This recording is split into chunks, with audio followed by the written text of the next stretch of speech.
هو انت مش هتسيبني تاني صح؟ لا مش هسيبك، انا معاك اهو، متقلقيش.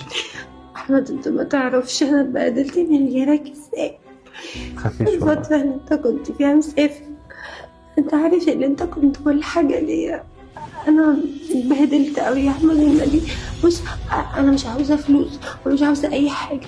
انا عاوزك انت تفضل جنبي والنبي عشان كنت فيها. يا حبيبتي ما تخافيش ما تخافيش، انا معاكي وهفضل جنبك، انت بس استنيني هنا. تمام. هدخل اكلم ماما كده وهحل المشكله دي كلها، وهتدخلي بيتك وترجعي مكانك تاني، اتفقنا؟ ماشي.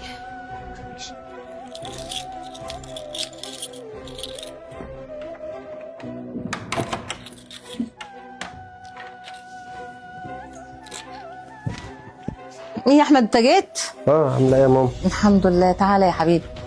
امال كنت فين كده؟ لا ما فيش، كنت في مشوار كده بره، بس يعني كنت بخلص حبه شغل. انا كل ما ارن عليك تليفونك مشغول مشغول مشغول. فصل مني بس شحن في الاخر كده. المهم كنت عايز اتكلم معاكي في موضوع. اتكلم يا حبيبي. هو انت برضه لسه ما تعرفيش حاجه عن داليا؟ تاني؟ هو داليا دي بقى هتفضل بقى شغلانه كده؟ ما مشيت وخدت حالها بقى وخلاص. ما انا قلت لك واحده كانت بتخونك، كل شويه ماسكه التليفون بتكلم واحد، لغايه لما عرفت ان هي تعرف علاقه، يعني بقى على علاقه بواحد. اعمل انا ايه ساعتها؟ لقيتها الصبح صحيت من النوم ما لقيتهاش في البيت، لمت هدومها وطفشت. يعني واحده خاينه ما تفكرش فيها. انا هجيب لك عروسه كويسه.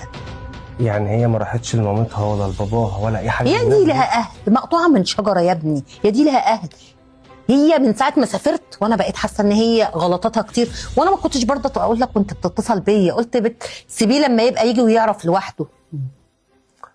طب يا ماما بس بالراحه بالراحه، يعني هي منها لنفسها صحيت من النوم خدت حاجتها وقامت ماشيه؟ انا صحيت من النوم قعدت انادي على اساس حضرت الفطار نفطر مع بعض، مفيش. دخلت قلت يمكن دماغها تقيله شويه نايمه ولا حاجه. افتح الاوضه لقيت السرير بترتيبته وما لقيتهاش. بعد كده بقى عرفت بقى من الناس ان هي ناس بيشوفوها مع واحد في عربيه، وناس تانية يقولوا داخله عماره. فخلاص بقى، هو احنا بقى هنشبه نفسنا؟ احنا بقى بص يا حبيبي، انا شفت لك عروسه بنت حلال كده، بس يعني ايه يومين كده ونروح نشوفها. خلاص ماشي، وانا محضر لك بقى مفاجاه دلوقتي. يا شيخ. طب قول لي ايه المفاجاه؟ داليا. داليا مين يا ابني؟